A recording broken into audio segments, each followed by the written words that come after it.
Tiffany. And I'm Rihanna, and welcome back to Fresh Off the Broke. Fresh Off the Broke is about personal experiences growing up Asian American in a predominantly white community, Asian media, and Asian pop culture in general. Race has always been a sensitive topic. Every day there are debates over race. With our podcast, we intend to shed light on the experiences of first-generation Asian immigrants, not put them on a pedestal. We understand that race isn't everything, but there should be an acknowledgement of people of color, the knowledge gap, and the racial divide that will ideally be broken. Now that that's out of the way, let's get into the episode. Today's topic is Asian horror. Ooh. Now, in case you haven't noticed, given the time that this episode is out, it's spooky season. It's Halloween season. Spooky, scary skeleton sends shivers down your spine. Slam poetry. Yeah, so today we're actually changing our podcast into a slam poetry account. Mm-hmm. Hopefully everyone's on board. Mm-hmm. Fresh off the spoke.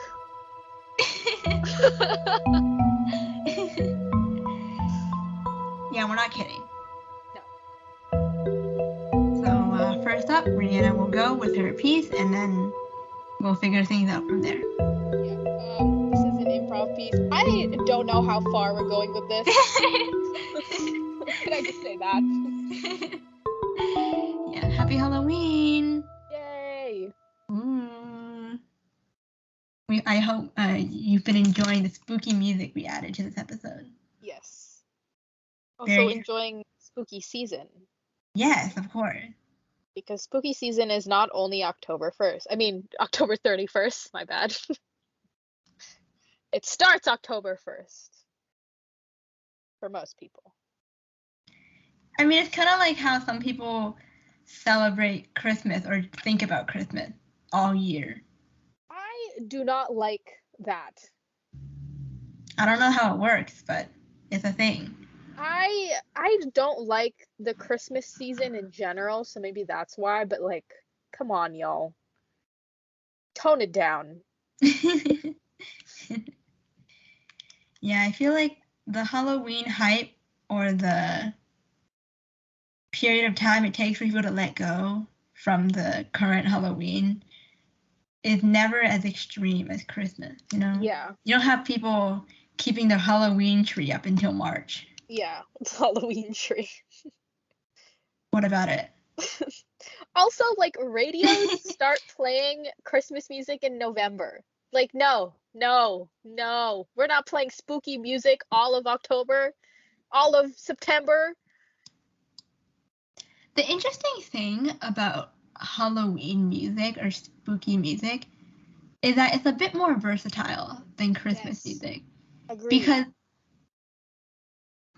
when you think of Christmas music and stuff like that, it's all snow, or they'll explicitly say Christmas. Yes. But then the Monster Mash, yeah. you could play that any day.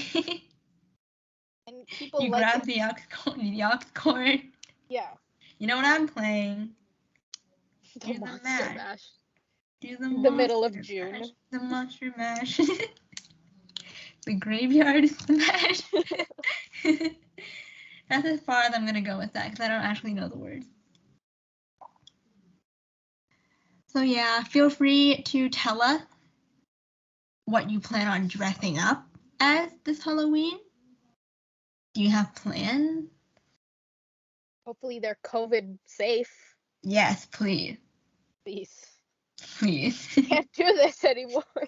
Are you doing a horror movie marathon with your friends? Or we with have some recs yourself? for that. Also fine. Yeah. Perfectly valid. Not that you need my validation.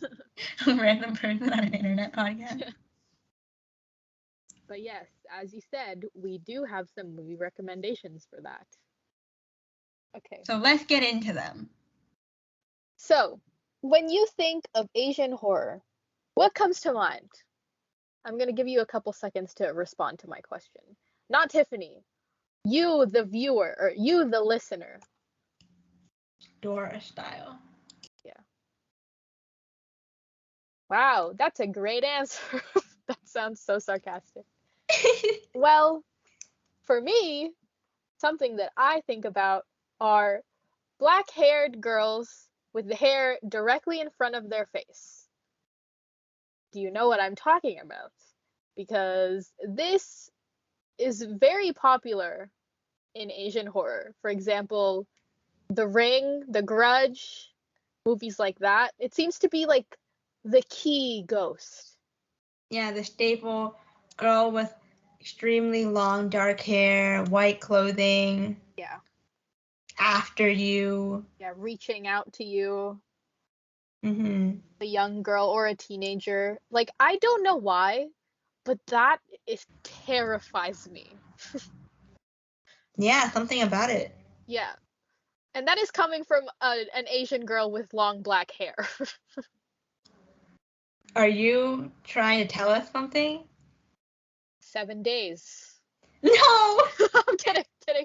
I'm gonna run away.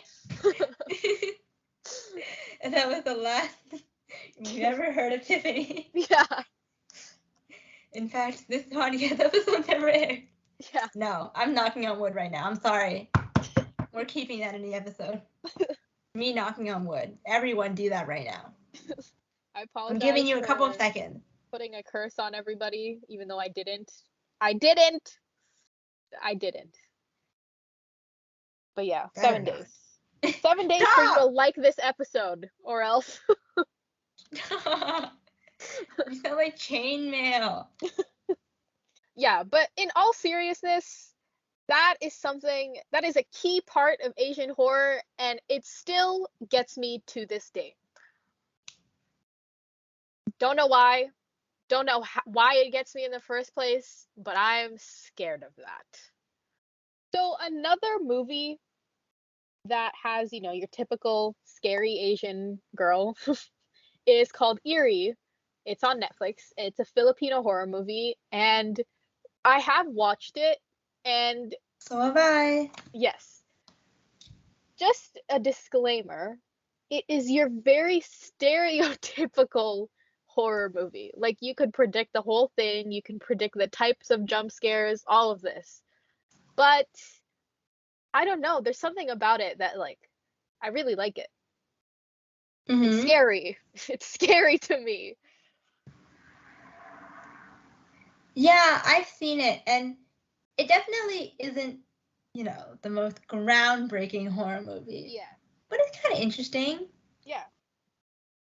And I appreciate that they're including non-traditional Asian countries media onto Netflix, Yeah, yeah. I think this movie, when it came out, I remember it was getting a bit of attention. I saw some people like sharing this article that was like, after you watch this Filipino horror movie, you're gonna be sleeping with the lights on, which, Oh, yeah? It's not that groundbreaking as you said, but like I remember people sharing this article, so. Do you know about how long ago it came out? I will double check. It came out in 2019. Yeah, and so, I mean, it speaks to the longevity of this whole spooky Asian girl kind of show. Yeah. And I mean, I also have an example that conveniently is on Netflix. It's a Thai show called Girl from Nowhere, and it's basically about this ghost girl, could I say that? Supernatural type girl. Yeah. We'll put it that way. And what she does is she goes after bad people and kind of, I don't want to say seeks vengeance on them, because it's not necessarily that they did something to her, but she's basically helping the victims of those people and giving them, quote unquote, what they deserve. And at the time that this came out really recently. It was, let me see, 2000. Season 2 came out in 2021. Season 1 came out in 2018. So the second season is very recent. The second season came out on Netflix, which was when it really blew up. Yeah. And at the time, there were a ton of people obsessed with the main actress. You know, she's very talented. And they loved the character and this persona of this very badass Asian girl that is defeating all these, not defeating, but going after all these bad people. I mean, in the most traditional sense, it's kind of like how people love Robin Hood. Not Peter Pan. Close enough. No. I mean, yes. Stealing from the rich and giving to the poor. Yeah. And the show, it deals with a lot of really serious issues within this one location. Like it'll talk about traumatic things, little things, and it's a really interesting show. Moving slightly away from the scary Asian girl, and I'm slightly, we'll get into that. Yeah. Tiptoeing. Yeah. There is this Korean found footage style horror movie that Tiffany and I had watched together, actually. It's called The Goat, or the GOAT, Gonjiam. I'm probably butchering that. Haunted Asylum. And there is a slight aspect of scary Asian girl in this, but it's not the main focus. And even though I say that, it still scared me a lot. Yeah, you may remember this from a past episode. We brought it up when we were talking about Asian media in general. Mm-hmm. But this movie is, I mean, the thing with horror movies is that there's so many of them and you can only do horror in so many ways, right? Yeah.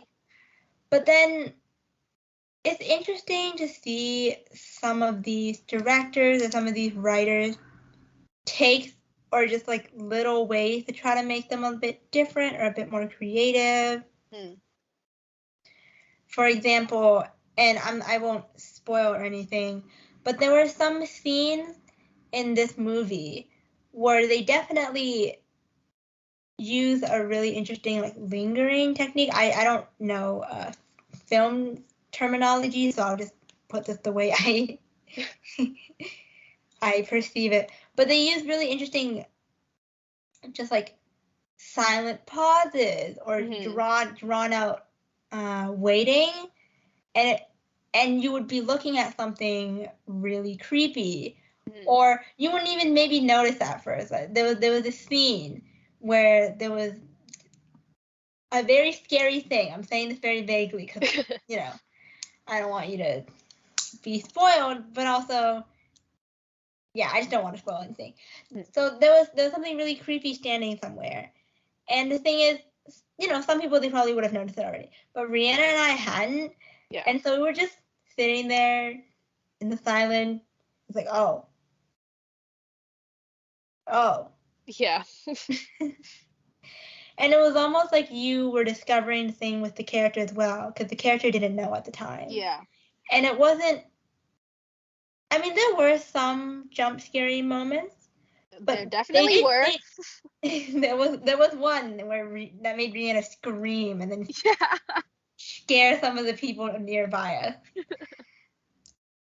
But they did utilize these really interesting non-jump scare style, more just silent waiting. Oh, that's happening. Yes. And I really appreciate that. Atmospheric movie.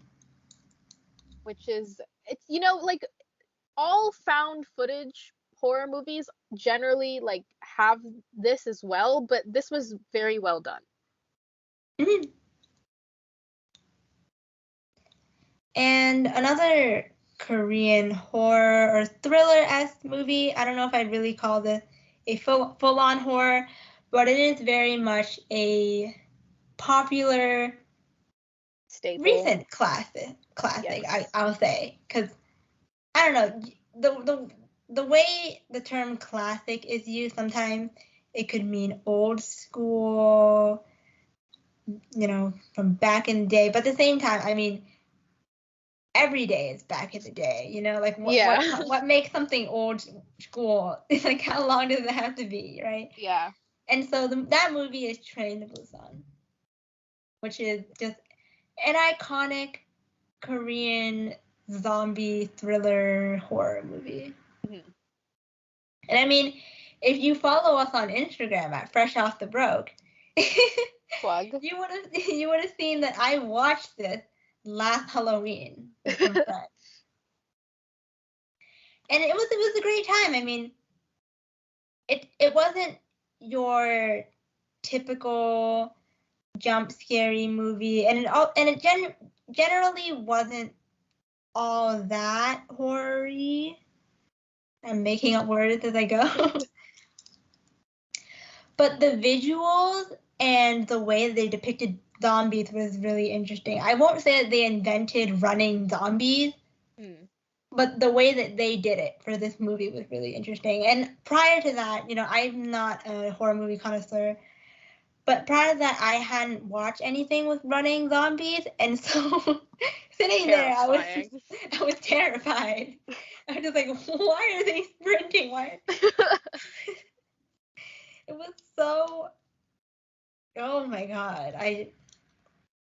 Like I said, it's not the type of horror movie where you won't be able to sleep that night, but the adrenaline and the thrill is very much there. It's also emotional, right? Yeah, there's some parts that do touch on certain relationships or connections within the characters. But yeah, spoilers. Running zombies, guys. Yeah. So scary. Just the hard thought. Pass from me. I know. I much prefer. I mean, from a media standpoint, the running zombies are more interesting. Oh yeah. And unique. But from a hypothetical apocalypse standpoint, no. Yeah. I'd rather just. Can I say I'd rather kill myself? Am I allowed to say that? I mean, if it's running zombies, I'm sure a lot of people would agree with you. Can I say this? But yeah, I don't know. But my mindset in an apocalypse has always been, listen, those zombie video games, Last of Us, I respect the story, not me. Yeah. I'm not looking to be the last person alive. Yeah, no. What do I do after? Repopulate the earth with myself. No, thank you. Not possible in the first place. Yeah, no, thank you. I'm okay. The world. I mean, they've done the studies. They said that if the world ended for humans, nature and the animals will always find their way back. Yeah. At least partially, and then the world will be fine without us. Maybe running zombies would take over the world. Running everywhere. I don't like that. Let's stop talking about that. I mean, I do have one other zombie-esque movie recommendation. And that movie is Aurora, which is also a more recent one. It's from 2018. And it is based off of a real-life ship collision crash. And it's basically one of those, the survivors of the crash are still alive, but not alive. They're still there in the ocean kind of thing. Yeah. And plot-wise, I'll be honest with everyone, it's not groundbreaking. But the cinematography was genuinely extremely beautiful. Especially since, you have lots of scenes in the water or just relating to water. And I feel like they really captured like the cool air you might feel by the sea, or even the color grading. I believe that's what it's called. I thought it was really interesting and really nice. I mean, they didn't invent using cool colors. Oh yeah. Twilight did that. No, I'm kidding. I'm kidding. The goat. The true goat. Yeah, that's the number 1 Asian horror movie recommendation. Twilight. Yeah, that's the end of the episode, y'all. Bye, y'all. Bye. And it's a pretty what's that term you use? A well-decorated movie. Yes. Like when an athlete has many awards. Yes. It's won many awards at the Metro Manila Film Festival, including Best Child Performer, Best Cinematography, Best Sound, and Best Visual Effects. And it also won an award at the Rio Music Award for Overall Score of the Year. Ooh. Yeah. And I mean, the other movies we mentioned are also well decorated, or shows. Yeah. But I felt the need to point this out because I made a comment about the cinematography, and I'm not the only one that's noticed.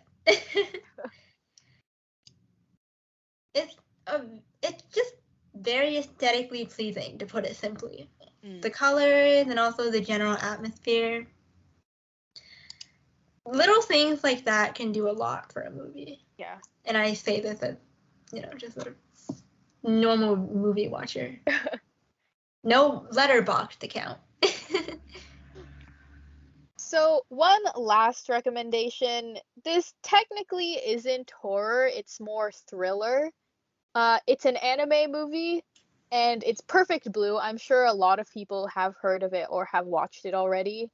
It's one of those movies that it's not horror, but it'll leave you feeling like weird. Mm-hmm. Weird, I guess, is the best way to put it. I don't want to spoil too much. Perfect Blue has actually inspired, or it's been ripped off. Oh, really? What's the movie? Oh, The Black Swan with Natalie Portman. Let me double check that. Natalie Portman. So if you search up Perfect Blue and not Natalie Portman, Perfect Blue and The Black Swan, you can actually see like key shots, key frames that are taken from Perfect Blue and put in The Black Swan. And yeah, in my opinion, Perfect Blue is better. The original is always better. Yeah. And to my understanding, they're kind of different. So it's not like the same movie, just one is completely westernized, But same basis. Right. Yeah. Yeah, as you say this, I'm remembering. I haven't personally watched Perfect Blue, but I remember seeing the comparison post and them saying like, "Oh, this shot is exactly the same, basically." Yeah, it's the bathtub shot. If you know either movie, specifically The Black Swan, there is a key shot of like Natalie Portman in a bathtub, and all you can see is like she's hunched over in like a fetal position, and you can see like down her spine. That iconic shot, quote unquote, is from Perfect Blue. Like it's the exact same shot. And they're both very similar in terms of plot. Yeah. Because the two protagonists, they deal with very similar things, and they're both performers. Yes. So, yeah. Well, the more you know. Or I guess in my case, the more you remember. Yeah. I forgot about this situation. Yeah. I mean, I've watched Perfect Blue many times, but I have heard from people that Perfect Blue is the type of movie that you only watch once. My friend told me that after we watched it, and I was like, oh, I've watched this multiple times already, and I enjoy it. But yeah, Uh-huh. highly recommend.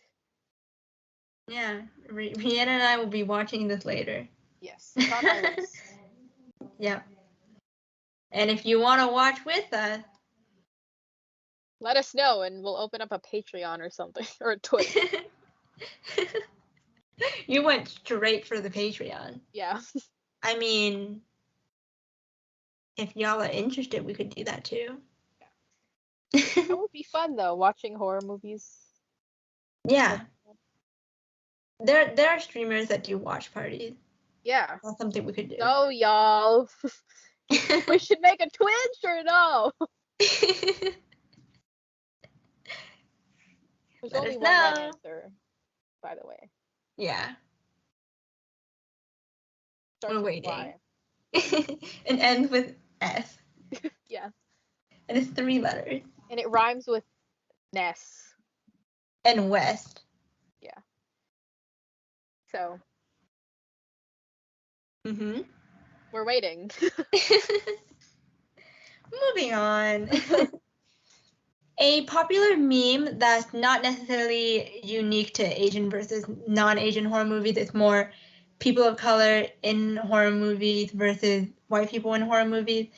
Is that, oh, only white people would go to the basement, or oh, only white people would do this and let themselves get killed. Well, the characters, obviously. Yes. And I mean, they're kind of right, because even if you don't think about it from an audience standpoint, if you look at a lot of Asian horror movies or just non-white horror movies, you'll see that a lot of the times, I mean, there are cheesy horror movies as well, but a lot of the time, the horror or the thing that follows, the dreadful situation or whatever thing is haunting the person appears in more creative or threatening ways. Yeah. It's not just they're in the basement. It could be they're in the basement and behind you. Yeah. Or they're in the basement and you have to go in the basement. There is no choice. Yeah, or they're in the basement, but so is everyone else. And so are you. Oh, wait, you're already in the basement. There's just all these. The basement isn't really a plot device, at least from my experience in a horror movie. Yeah. Yeah, I've been in many. You can check my IMDb. Yeah. That I don't have. Yeah, I think instead of basements, it's schools, which, you can't really afford, avoid going to school. I guess in a way you could say that could be slightly cultural. Yeah. Because, mono-minority myth. I mean, that's mono-minority myth is more of a thing that's experienced by non-quote-unquote mainland Asians. But generally, because of the importance that's put on school by the Asian community, feelings associated with school are often, dread, fear, you're anxious, not very positive feelings. And so I think it kind of makes sense that school could be a really popular one. Yeah, it's very much just like anxieties over school personified in a horror movie. And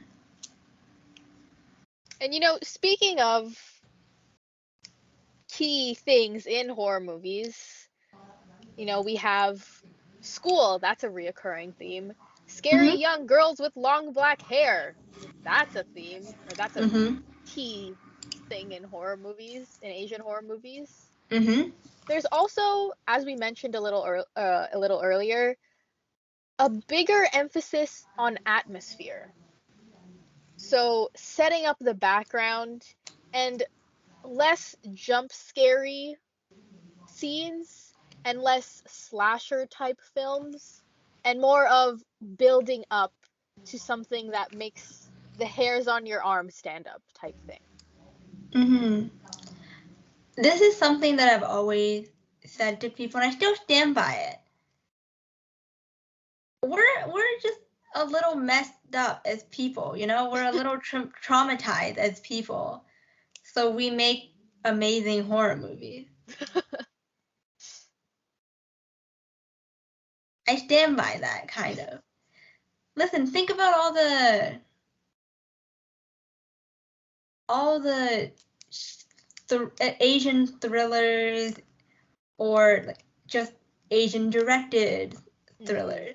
They're all so messed up. Yeah. Like Parasite?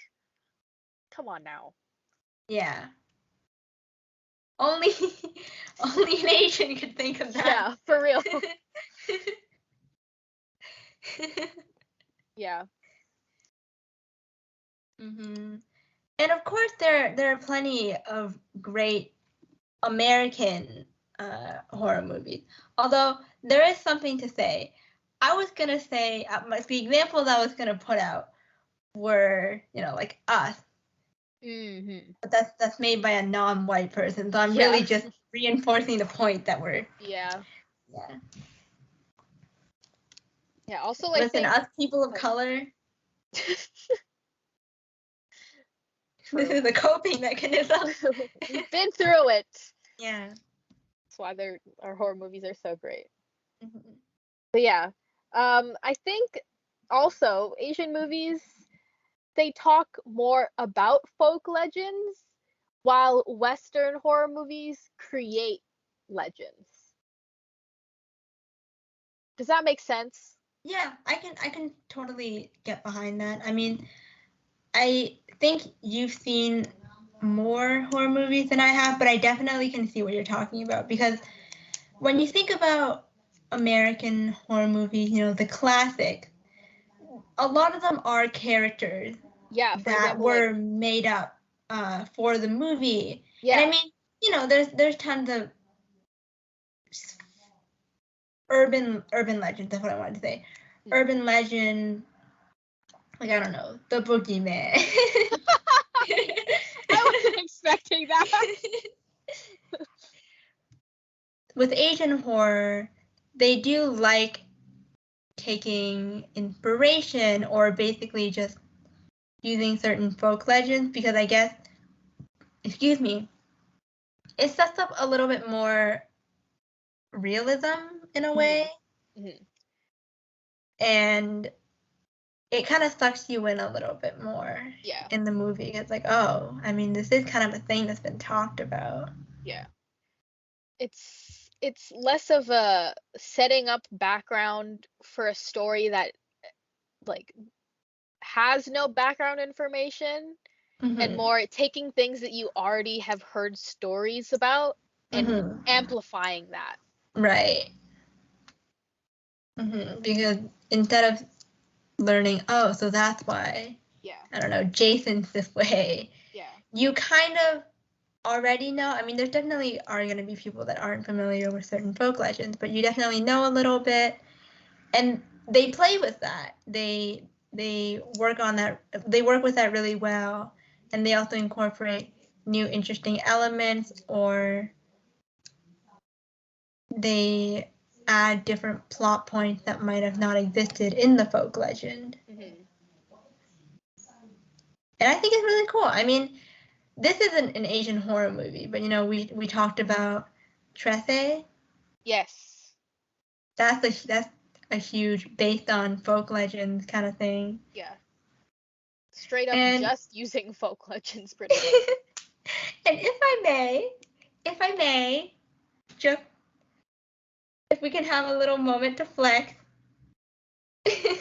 Oh God.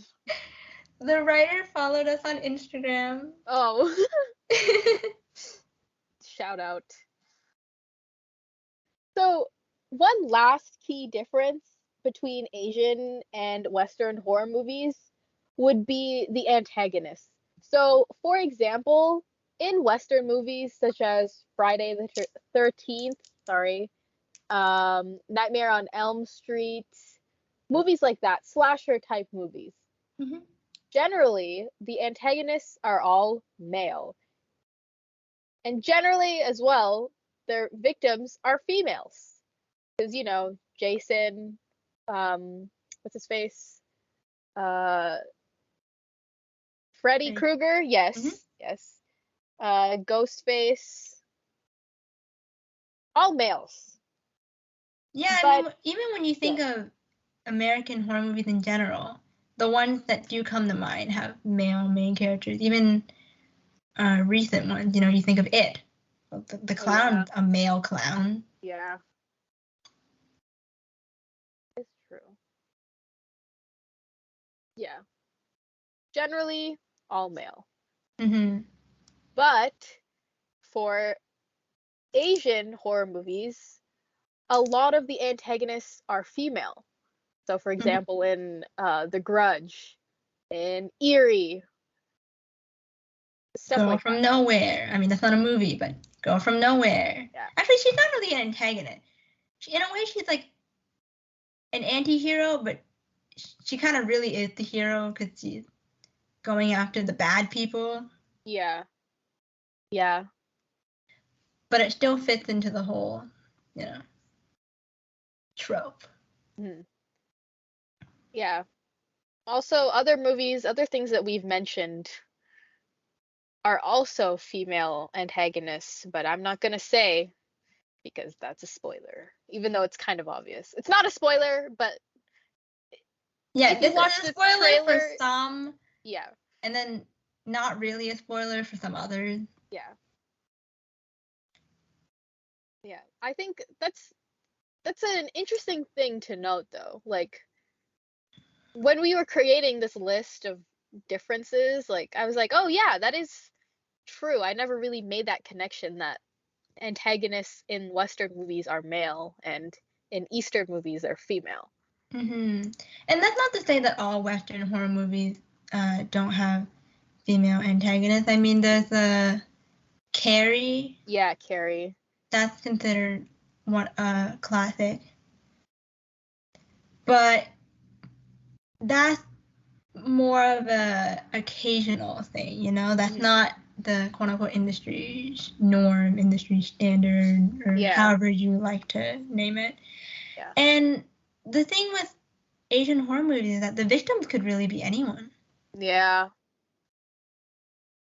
And of course, in Western horror movies, the victims aren't always female, but I don't know, the variety isn't all there. Yeah. And that's Also, not and that's not to say that, representation for the sake of representation. It's more just yeah, like yeah. an observational thing. Because a point that a lot of people make that I don't disagree with is that, you know, these people of color have always existed, right? Like they Hmm. didn't just pop out of nowhere. Hmm. And so story-wise, it's not unrealistic to just have a character that's a person of color. And I don't mean a token person of color. I just mean, like they were there. Yeah, yeah. They existed in insert year, you know. Hmm. What was the point you were gonna make? Um, I think also this is a whole other thing that could be its own podcast, but Yeah. Western horror movies are very sexual, like sex driven, Yeah. especially slasher type horror films, which I never really understood. I mean, I get it in the sense that like it's a thing, but I also don't understand. I mean, psychologically, there's whole background information on that, but like that's not really a thing in Asian horror movies. Yeah, at least it's not as common. Yeah, They like they do have some yeah, yeah. metaphors or some very gruesomely sexual things. Yeah. It's just that um Western sexual horror movies are very sensationalized. Yeah, you're Like, not wrong about that. You saying this is making me think of some random clips I might have come across on yeah. social media.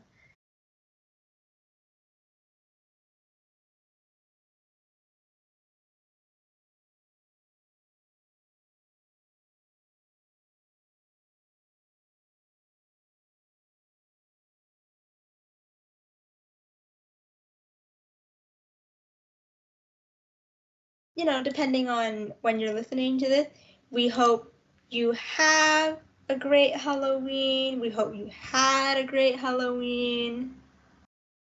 And a safe Halloween. Yes. Please.